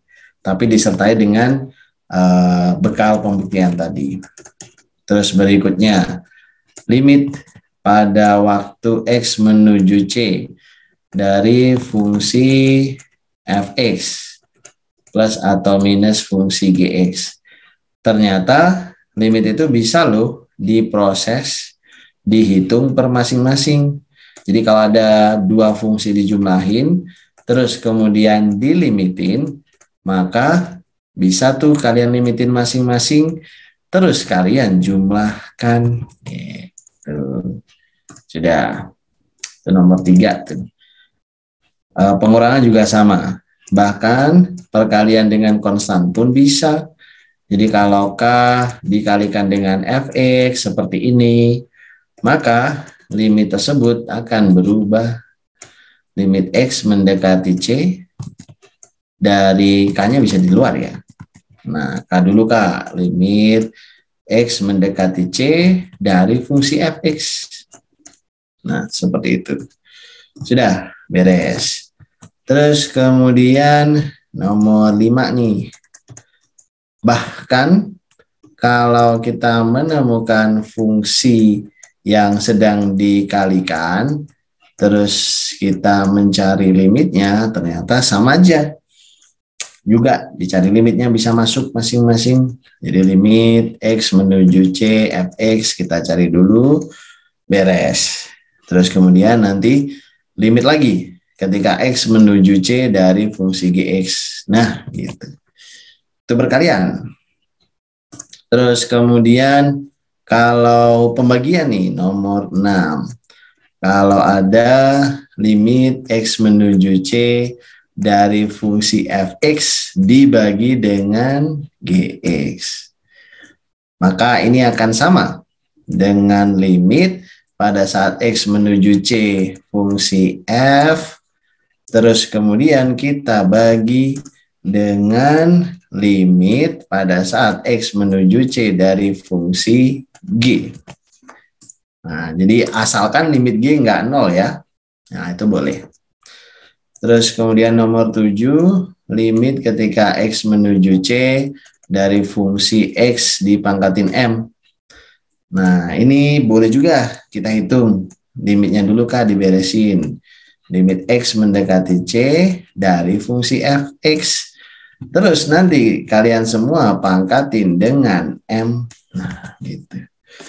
Ya, ini adalah 7 aturan dasar limit ya. Jadi kalian nanti bisa langsung menggunakan ini. Gitu. Gampang ya, Mas Ian. Contoh soalnya Pak Kak. Nah, contoh soalnya mungkin begini. Misalkan limit ketika X mendekati 4 dari X kuadrat dikurangi 16, terus kemudian dibagi dengan 4, 8 min 2X misalkan. Nah, saat menemukan limit seperti ini, langkah apakah yang kita harus lakukan? Seperti nomor 2 tadi aturan, masukin aja X-nya 4 ke dalam equation, ke dalam persamaan. Berarti ini jadi 4 kuadrat dikurangi 16, gitu kan. Terus kemudian dibagi dengan 8 dikurangi 2 kali 4. Nah, gitu 8 dikurangi 2 kali 4. Berarti 16 dikurangi 16 hasilnya 0, dibagi dengan 0. Nah, 0 per 0 ini memang bentuk yang belum kita kenali. Tapi jangan khawatir, kita tetap bisa menyelesaikan. Biasanya kalau ada soal seperti ini, cara yang harus dilakukan adalah coba kamu faktorin. Gitu, coba kalian faktorkan bentuknya agar bisa kita eliminasi pembuat 0 fungsinya. Nah, jadi kayak misalkan X kuadrat per 16, min 16. Bisa tuh difaktorin ya kayaknya. X ditambah 4 dikali X dikurangi 4. Terus kemudian yang bawah kita bisa tarik mungkin minus 2 kali ya. Minus 2 kita tarik keluar biar ini jadi X minus 4 begitu. Nah, dari sini terlihat nih faktor atau kalimat yang dapat membuat 0 fungsi. Nah, yaitu adalah X min 4. Kita bisa eliminasi X min 4 tersebut sehingga hanya tinggal menyisakan minus setengah dikalikan limit X mendekati 4 dari X plus 4. Nah, ya sudah. Karena kalimatnya sudah jadi lebih mudah, maka kita masukin 4-nya ke sana. 4 tambah 4, 8. 8 bagi 2, 4. Kasih minus, hasilnya minus 4. Nah, ini adalah hasil limitnya. Dan buat teman-teman yang dulu waktu SMA ikut UTBK sehingga bentuk ini akan dilopitalin, nah, terus diturunin limit X menuju 4 dan seterusnya, maka pada semester kali ini lupakan metode L'Hopital. Karena L'Hopital tidak diperbolehkan digunakan sampai semester 2. Jadi jangan pernah dicoba karena pasti akan disalahkan gitu. Oke, sudah. Itu ya, jadi pesannya itu. Oke, ada pertanyaan dulu so far kira-kira? Mungkin kepikiran yang tadi atau mungkin yang barusan. Yang barusan ini kayaknya gampang ya. Masih oke lah. Oke, kita lanjut ya, kalau memang belum ada pertanyaan. Yuk, ya, gimana? Mau nanya, kenapa tidak diperbolehkan gitu sampai semester 2 dari L'Hopital? L'Hopital ya, oke. Sebenarnya alasannya karena dalam ngebahas kalkulus, entah fisika dasar atau kimia dasar, kalian itu diposisikan seperti seolah-olah belum tahu materi ini. Terutama karena pihak kampus ingin menstandarkan semua pemahaman mengikuti buku pedoman utamanya gitu. Dan karena sifat pembelajaran ini runtut dan urut, turunan itu masih setelah limit. Nah, turunan itu masih setelah limit, dan bahkan kita lagi bab limit, berarti kan belum sampai ke turunan. L'Hopital kan di dalamnya ada tuh aktivitas menurunkan. Jadi dosen menganggap bahwa kalian belum bisa menggunakan turunan saat belum bisa menggunakan limit dengan tepat gitu. Jadi memang dilarang kayak gitu. Terus kemudian kenapa kok semester 2? Karena baru di semester 2 ada pembahasan yang namanya bentuk tak tentu. Nanti kalian akan dijelaskan di matematika itu 0 per 0 ini punya posisi, punya arti dia. Jadi bukan tahingga ya nilainya. Kak, boleh tetap bahas metode L'Hopital nggak? Penasaran? Oke. Ya, ini aku bahas bukan untuk ditiru ya. Ini aku bahas untuk sekedar pengetahuan, jangan pernah ditulis waktu kuis. Boleh sih dicoba ya. Mungkin kalau nilai kuisnya masih banyak, kayak pengen salah satu, boleh tuh, coba tuh. L'Hopital itu gampang aja sih. Jadi apa itu namanya, kayak misalkan limit gitu ya, bentuknya 0 per 0. Kalau dulu nih, berdasarkan kata guru bimbel UTBK, atas turunin, bawah turunin. Jadi diturunkan secara terpisah gitu ya. Kayaknya dulu itu. Jadi X kuadrat min 16 turunannya 2X. Terus 8 minus 2X turunannya minus 2. Nah, terus kemudian kita coret sederhanain dulu. Jadinya kan min X. Dimasukin 4 jadinya minus 4. Kalimat ini sesuai dengan jawaban tadi. Dan L'Hopital memang mempermudah gitu ya ceritanya. Tapi ya tetap di kasus ini kita dilarang menggunakan L'Hopital. Begitu. Nanti bisa ditanyakan ke dosen, Pak, saya mau pakai L'Hopital, Pak, boleh nggak ya? Gitu. Gitu ya. Seperti itu alasannya. Buat yang tanya tadi L'Hopital gimana? Ya ini teorinya, seperti yang aku tulis di kanan. Tapi ini tidak boleh. Jadi kita kasih tulisannya biar nggak lupa. Nah berarti kalian masih hingga saat ini masih dipaksa untuk memfaktorkan ya, atau mencarikan cara agar kalimat ini bisa tidak 0 per 0. Karena nanti 0 per 0 ini disebut bentuk tak tentu. Kok tak tentu, Kak? Kan itu 0 bagi 0. Kenapa kok nggak tentu? Ya nantilah semester 2 kita bahas. Fokus pada apa yang sedang dijalani dulu aja. Gitu, ya. Oke, kita bergerak maju lagi. Kalau tidak ada pertanyaan, next. Oke, kita tinggal ber-40 nih. Sepertinya 3 orang berhalangan hadir. Berikutnya kita akan membahas teorema apit limit. Nah, gitu. Oke.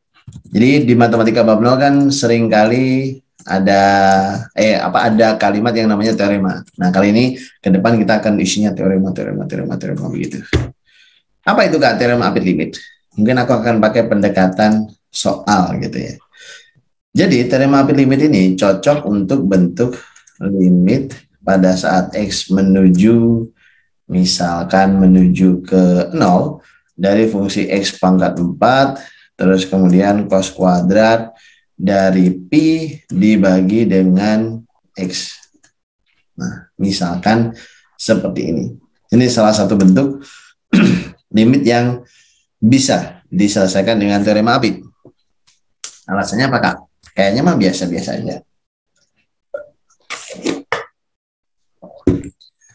Begini alasannya.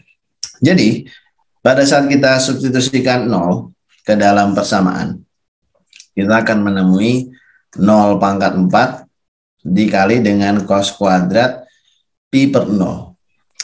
0 yang kita substitusikan dalam konteks limit tidak benar-benar 0. 0 yang kita substitusikan itu adalah nilai yang dekat dengan 0. Nilai yang dekat dengan 0 itu banyak ya. 0,3 dekat, 0,02 dekat, minus 0,000006 dekat, dan masih banyak dekat, nilai dekat-dekat dengan 0 lainnya. Dan pi dibagi dengan 0, yang mungkin akan banyak itu 0,000 sekian, hasilnya akan sangat besar.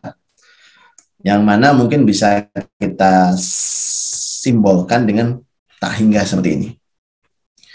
0 pangkat 4 cos tak hingga. Nah, berapa nilai cos tak hingga? Itu yang akan jadi fokus kita. Kalau teman-teman mengingat kurva kosinus. Kurva kosinus adalah salah satu kurva jenis periodik gitu ya. Untuk matematika 1B pasti tahu ya, kurva periodik, kurva yang memiliki bentuk berulang untuk setiap periode K. Nah, kurva periodik yang senantiasa terdefinisi untuk semua bilangan real, dan nilai dari nilai periodik tersebut tersebar dari paling kecil minus 1 hingga paling besar itu 1. Jadi pada rentang minus 1 sampai dengan 1. Kalimat kosinus begitu. Nah, saat kita mencari kosinus di tak hingga, berarti kan kita mencari kosinus untuk nilai yang sangat jauh. Padahal untuk tahu ujung tak hingga saja kita nggak bisa. Untuk bisa tahu tak hingga itu pasnya di mana, ya kita nggak tahu.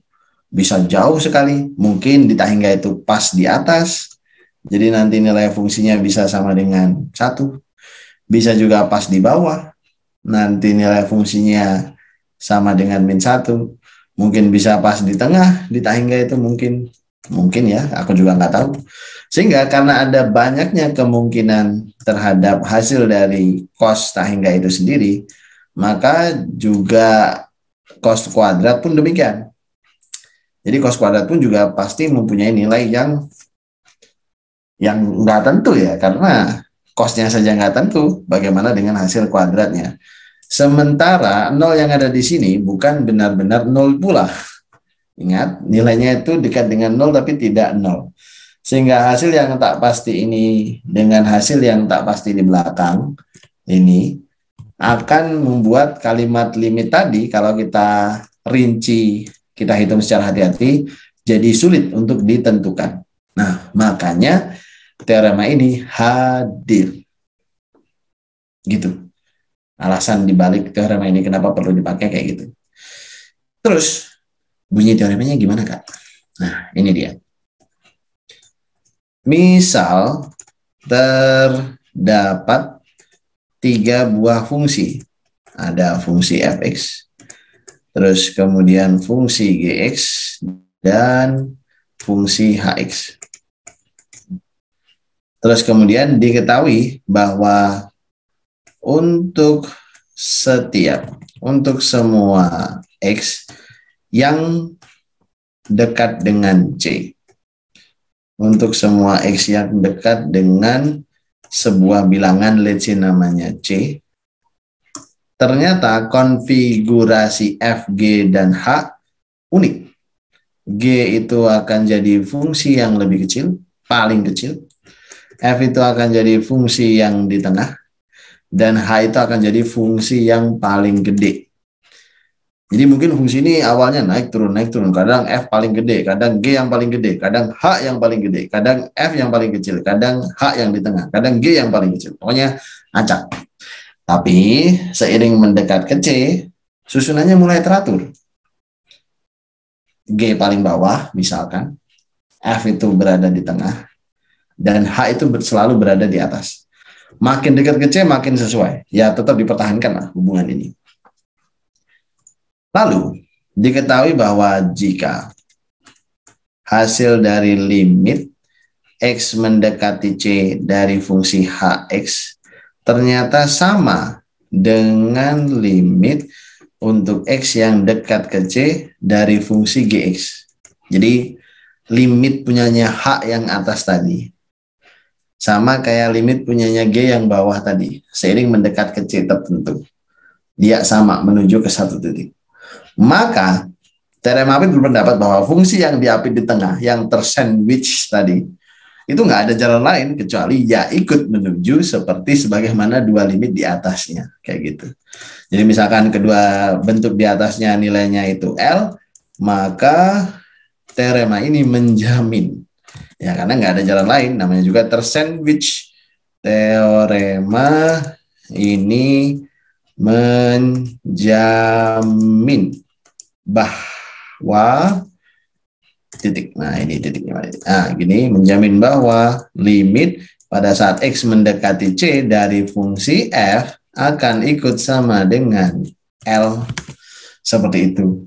Dan teorema ini berarti bisa kita gunakan sewaktu-waktu selama kita bisa mencarikan batas atas dan batas bawah bagi fungsi kita. Jadi fungsi yang sedang kita hadapi itu kita posisikan sebagai F, sebagai yang terpaksa ngikut, sehingga kewajiban kita tinggal mencarikan sebuah fungsi yang menjadi batas atas bagi fungsi yang kita hadapi di soal dan batas bawahnya bagi fungsi yang kita hadapi di soal, dan atas bawahnya ini harus menuju ke satu titik yang sama untuk memaksa yang tengah. Nah, jadi karena mereka kan tadi di soal tadi nggak pasti tuh. Untuk memaksa yang tengah, carilah dua peng-sandwich ini agar menuju ke satu buah titik. Seperti itu. Dan biasanya bentuk limit yang akan match dengan situasi ini adalah limit dengan fungsi-fungsi berbatas. Entah itu berbatas atas, entah itu berbatas bawah. Sama-sama bisa. Sama-sama dibutuhkan gitu ya, bukan bisa sih, sama-sama dibutuhkan batas atas dan batas bawahnya. Dan fungsi yang kayak gitu adalah fungsi trigono gitu. Kenapa kok fungsi pangkat enggak, Kak? Enggak kayak gitu ya kayaknya fungsi pangkat. Alasannya karena fungsi pangkat nggak punya nggak punya border, nggak ada boundariesnya, atas bawahnya unlimited. Kalau mungkin bawahnya punya boundaries, punya lower value, lowest value, lowest possible value, tapi dia nggak punya highest possible value-nya. Kalau nggak gitu kebalik, dia punya highest possible value, bawahnya bisa jauh ke bawah. Nah, selama tidak ada sebuah fungsi yang bisa memaksakan dia terapit di tengah, ya maka teorema ini gugur. Oke, jadi salah satu cirinya adalah cocok untuk trigono. Tulis ya di sini, cocok untuk trigonometri. Sebenarnya nggak hanya trigono sih, ada fungsi floor juga yang mungkin apa namanya? Ada batasnya juga ya, floor X, kalau teman-teman pernah tahu. Tapi rata-rata pertanyaan seperti ini diarahkan ke trigonometri. Oke, back to main question. Yang mau mencari limit pada saat X mendekati 0 dari X pangkat 4 dikali cos dari cos square dari P over X seperti ini. Langkah yang pertama kali kita lakukan kan mau cari batas ya, mau cari yang men-sandwich tadi. Berarti kita mulai dari function, bagian dari function yang punya batas. Itu adalah cos kuadrat dari Pi per X. Nah, cos kuadrat dari Pi per X. Gini. Cos, kita kan tahu, cos itu tadi nilai terkecilnya -1. Nilai terbesarnya 1. Nggak pernah ada di dunia ini kosinus terus nilainya 6 gitu. Atau nilainya 2,5 gitu. Paling nilainya ya setengah, min 3/4, min 0, something atau 0, something atau 0 atau 1 atau min 1. Kalau 1,5, waduh nggak ada. Kalau tangen ada. Kalau kosinus nggak ada. Sinus, kosinus nggak ada. Sehingga dengan sebaran nilai begitu, minimum possible value untuk cos square P over X ini adalah 0. Sekecil-kecilnya bentuk kuadrat apapun mesti 0. Nggak pernah ketemu ya kuadrat yang nilainya negatif. Kayaknya nggak ada. Kecuali bilangan imajiner. Masih di luar semesta pembahasan kita.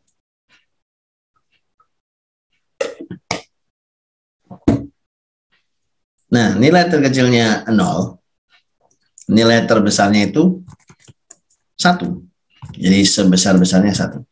Nah, kalimat ini adalah cikal bakal dari terbentuknya batas-batas atas dan bawah bagi sebuah kalimat.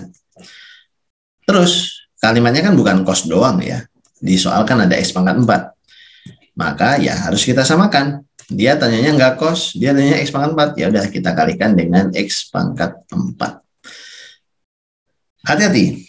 Hati-hati. Setiap kalian mengalihkan sebuah pertidaksamaan dengan sebuah statement, maka pastikan statement itu definite positif. Nilainya harus positif.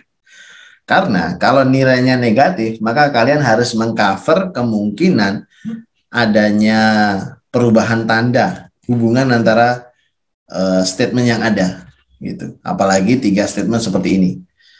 Nah, jadi jangan pernah mengalihkan sebuah pertidaksamaan dengan sesuatu yang belum pasti. Kalau memang pasti negatif, bolehlah dikalikan. Atau pasti positif. Tapi kalau di tengah-tengah, kayak pasti bisa positif, bisa sih Kak, bisa negatif, bisa. Wah, itu pasti salah. Pasti kalian akan lost nanti dalam pendataan semua kemungkinannya. Mesti ada kemungkinan yang nggak sempat kalian data. Apalagi 3 equation begini. Nah, berhubung yang mau aku kalikan adalah X pangkat 4, jadinya aman. Semua bentuk berpangkat genap adalah definite positif. Jadi, nggak akan gagal perkaliannya. Dan kita kalikan per masing-masing ruas sehingga tidak mengubah tanda pertidaksamaan juga. Maka ini akan tetap 0. Ini akan tetap X pangkat 4 cos square dari P per X. Terus ini akan kurang dari sama dengan X pangkat 4. Nah, mungkin ada yang bertanya, mana Kak terus fungsi-fungsi batasnya? G sama H-nya yang mana? Yang ini, nah gitu. Jadi 0 ini adalah GX. Dan X pangkat 4 ini adalah HX. Kak, fungsi GX sama dengan 0? Ada. Ya ada. 0 itu bukan bilangan yang haram digunakan ya. 0 itu bilangan real. Jadi hasil 0 itu bukan berarti tidak ada. Hasil 0 itu boleh. 0, juga boleh, minus 0, juga boleh. Kan semesta pembicaraan matematika ini kan bilangan real. 0 itu bukan nggak ada ya. 0 itu angka, bukan kosong. Kosong itu bukan 0. Kosong itu ya ukuran mungkin bisa menyatakan tingkat keterisian sebuah wadah kosong gitu. Tapi kalau 0 ya 0, dia as a number 0 gitu. Jadi jangan heran kalau 0 tuh juga akan sering terlibat. Terus balik lagi ke soal. Habis itu ngapain Kak? Habis itu kita ya mau ngelimitin dong. Ngelimitin yang kiri sama yang kanan. Yang G kita limitin, yang H kita limitin, berharap hasilnya sama. Karena kalau hasilnya sama, maka premis yang ada di kalimat tadi terpenuhi. Terus kemudian berarti kita bisa memaksakan yang tengah gitu. Ya intinya gitu sih. Kita hitung limit pada saat X mendekati berapa Kak? Mendekati seperti soal, ya 0 gitu ya. Dari fungsi 0 hasilnya mah tetap 0 ya. 0 dilimitin X menuju berapapun tetap 0. Terus yang kedua, limit ketika X menuju 0 dari X pangkat 4 hasilnya 0. Nah, ternyata seperti dugaan kita bahwa benar dua-duanya kompak dan nilainya sama dengan 0.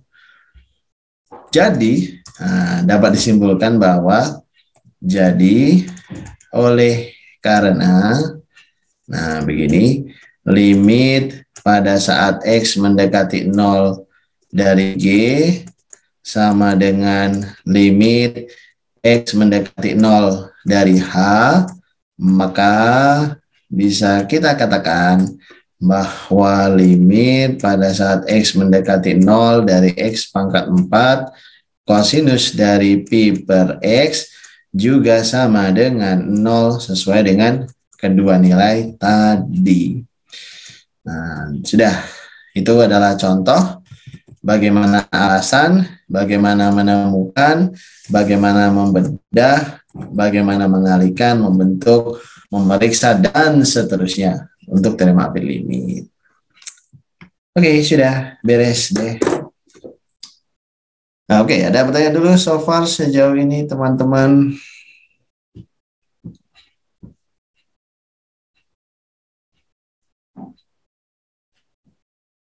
Tidak ada? Wis, mantap sekali. Oke ya, semoga masih tetap enjoy dalam perjalanan kita membahas matematika. Oke deh. Kita lanjut.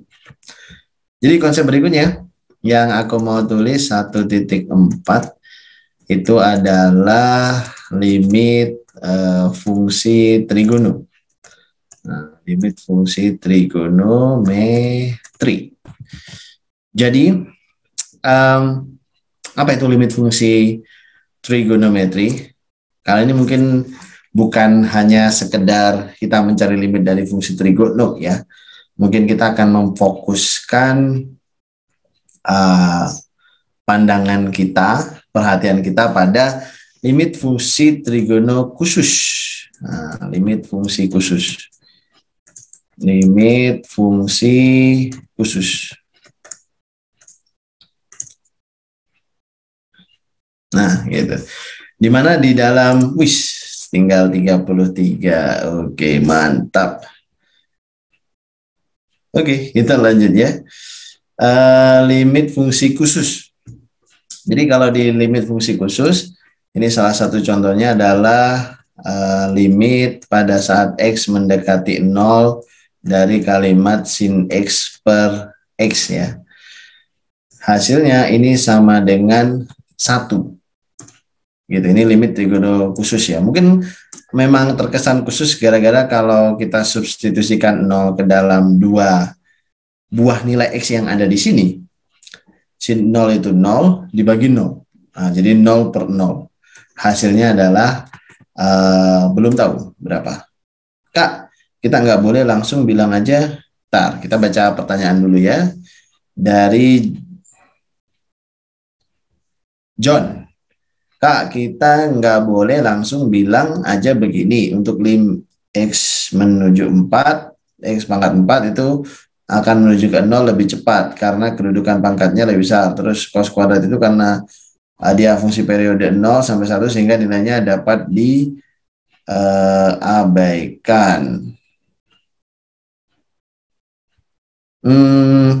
Mungkin memang kalau kita logika secara sederhana ya, pada saat X menuju 0, X pangkat 4 memang secara signifikan akan sangat dekat ke 0. Perkalian X pangkat 4 pada saat X mendekati 0 dengan hasil cos kuadrat di mana cos kuadrat itu punya rentang 0 sampai 1 memang akan sangat memungkinkan 0. Nah, itu bisa terlihat lah istilahnya. Ya, memang betul, aku setuju juga sih dengan langsung melihat aja. Tapi buat ini hanya, jadi teorema Apit ini sifatnya hanya alternatif dan lebih kepada ini aja sih, bukti tak langsungnya, begitu istilahnya. Memang X kalau waktu mendekati 0, X pangkat 4 itu emang cepet banget ya mendekati 0. Pasti berapapun nilai X yang kamu pilih di pangkat 4 mesti kecil banget. Belum lagi kalau X yang kamu pilih emang udah kecil banget. Nah, hasil kecil banget dikalikan cos square yang mana itu pun kecil harusnya sih memang secara signifikan mendekat ke 0 bagi yang bisa melihat. Nah, gitu. Bagi yang belum dapat melihatnya secara langsung, teorema upper limit ini memberi gambaran bukti, nah, gitu, alasan yang mungkin bagi beberapa pihak lebih konkret gitu aja sih. Tapi kalau sudah dapat yakin nol dengan bukti yang cukup konkret, nah maka silakan disuguhkan aja hasilnya nol tapi disertai dengan narasi gitu ya. Jadi kita tetap menyajikan data dan bertanggung jawab gitu terhadap kesimpulan tadi.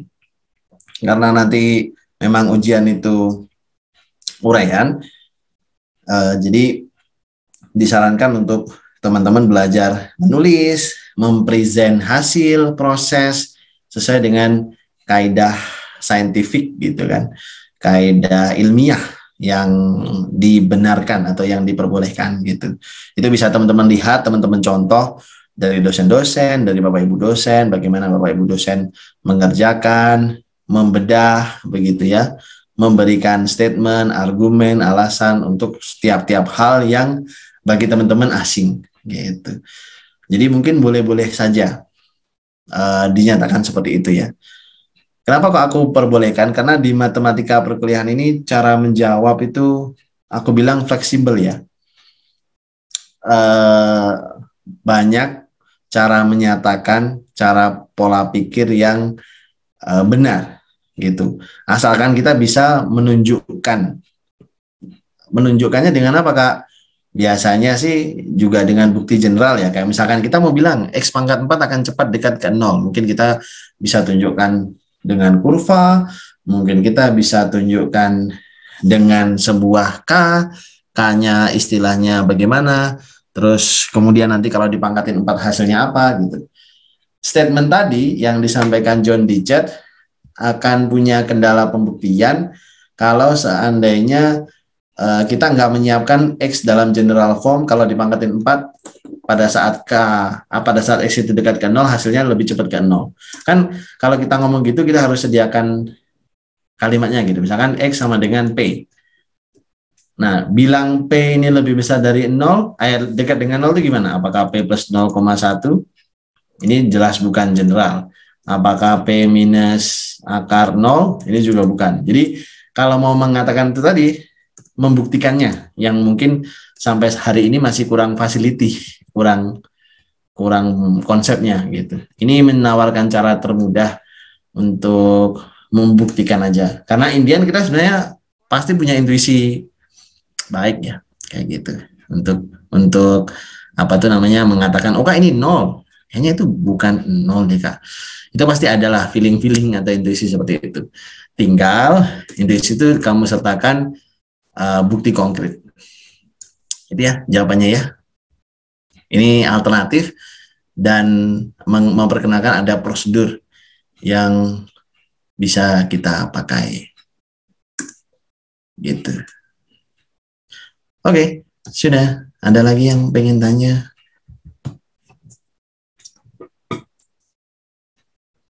Sudah mabuk atau belum? Masih aman teman-teman?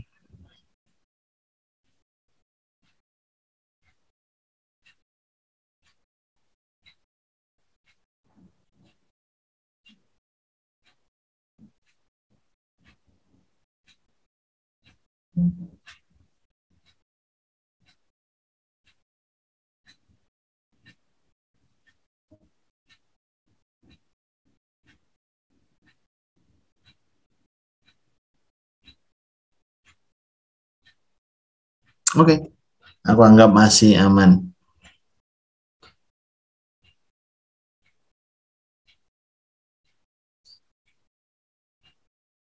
Udah ya, masih aman, aman.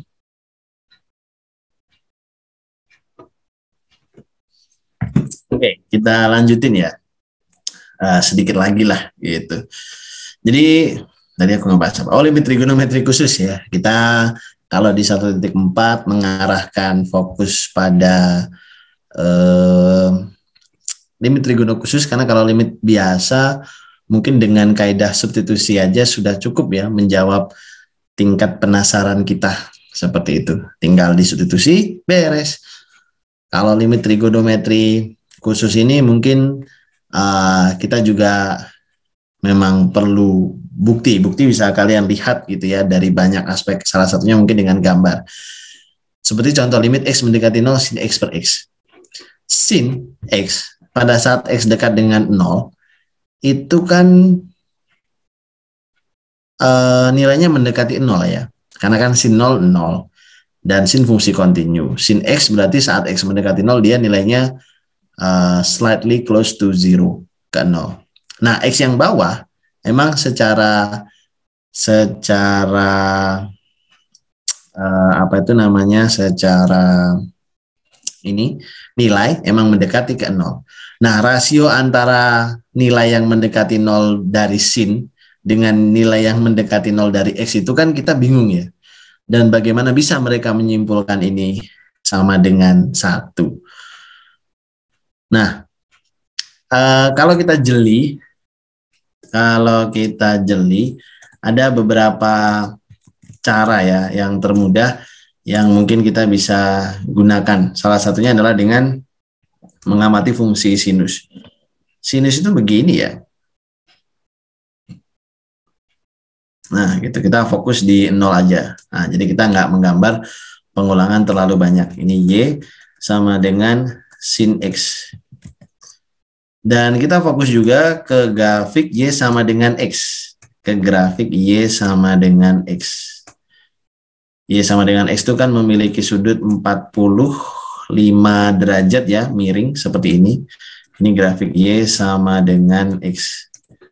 Nah, pada pengamatan yang lebih detail, ternyata kita kan bisa memahami bahwa limit ini tuh sebagai limit 2 garis gitu. Maksudnya kita bisa pahami sebagai limit pada saat X mendekati 0 dari sin X aja, terus kemudian nanti kita bagi dengan, ini kebesaran nih, ntar kita turun dikit, limit pada saat X mendekati 0 dari X gitu. Maksudnya mencari limit dari garis Y sama dengan sin, mencari limit dari garis Y sama dengan X. Sama kayak aktivitas sebelumnya. Nah, kurang lebih beginilah. Mencari limit pada garis Y sama dengan sin dan garis Y sama dengan X ternyata menemukan titik terang. Maksudnya adalah 2 garis ini seiring dengan X yang dekat ke 0 nilainya sama banget ya. Dari garis coklat, misalkan untuk C sekian, di garis coklat itu nilai Y-nya sekian, di garis oranye nilai Y-nya ya hampir segitu. Jadi hasil limit saat kita memilih X yang makin dekat ke 0 dengan 2 garis tadi akan menghasilkan apa ya, nilai X yang sama gitu. Sama terus dari sebelah kiri juga gitu. Misalkan aku pilih C-nya awalnya di sini. Oke lah, mungkin kalau di sini beda nih. Kalau di coklat nilainya segini, kalau di oranye nilainya mungkin sedikit lebih di atas. Tapi kalau makin deket, gini misalkan, terus gini, makin sama dia. Nilai di garis oranye dan di garis coklat itu temuannya sama deh gitu. Sehingga andai kata mau dibikin perbandingan pun, itu wah kayak mau 1 sih. Memang 0,9999 dan seterusnya, seiring dengan makin dekatnya ke 0. Karena memang nanti Indian kita bisa periksa bahwa kemiringan dari Y sama dengan X pas di 0 itu sama persis dengan kemiringan garis Y sama dengan 1. Sama, kemiringannya itu 1. Jadi kemiringan itu kan perubahan ya, perubahan. Dan apa itu namanya, dari bukti seperti ini dengan berbasiskan nilai sih sebenarnya ya, mereka mencari kalau 0,1 gimana, 0,01 gimana, 0,001 gimana, 0,001 gimana, dan seterusnya. Ternyata rasio antara 2 nilai ini makin dekat dan terus menerus mendekat ke 1. Nah, sehingga mereka bilang limit ini sama dengan 1 pada saat X dekat banget ke 0, dekat ke 1. Nah, ini limit trigonometri khusus yang pertama, yang dulu kita kenal sudah lama ya, seharusnya sejak sebelum perkuliahan dimulai. Nah, ternyata pembuktiannya dari sana. Dan mereka memang melakukan iterasi pada X tersebut lalu membandingkannya.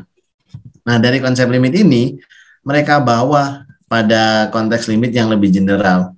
Maksudnya adalah saat kita mau mencari limit X mendekati 0 dari sin sebuah konstanta, misalkan AX begitu. A di sini adalah bilangan real. Nah, terus kemudian kita bagi dengan BX. B juga bilangan real. Jadi mereka coba untuk mengotak-atik kurvanya, mencari A dan B, lalu kemudian mencari perbandingan. Hasil limit ini unik nggak ya? Atau jangan-jangan tak tentu, tak dapat ditentukan. Ternyata unik. Hasil limit ini adalah A dibagi dengan B. Dengan pembuktian cara seperti tadi. Melakukan plot, benar-benar mencari untuk X yang berurutan. Rasionya itu dekat banget dengan A dibagi dengan B.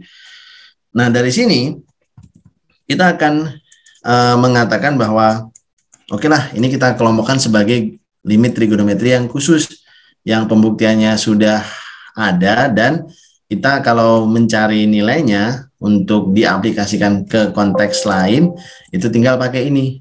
Nah, sehingga nanti ketika teman-teman bertemu mungkin limit ketika X mendekati 0 daripada tangen AX, terus kemudian dibagi dengan BX, maka teman-teman tahu nih di SMA hasilnya A per B. Alasannya ya dari bentuk di atas. Karena bentuk di atas itu telah diurai, dibuktikan dengan based on value, penemuan nilai-nilai secara berurutan, terbukti memang iya, memang sebanding dengan A per B. Nah, makanya konsep ini ada gitu. Dan inilah limit trigonometri khusus gitu ya. Jadi intinya kayak gitu. Entah nanti dalam soal ketika dieksplor pertanyaan-pertanyaan lain yang berbentuk hampir sama, kita akan mengembalikan kondisinya seperti limit yang khusus ini. Seperti itu.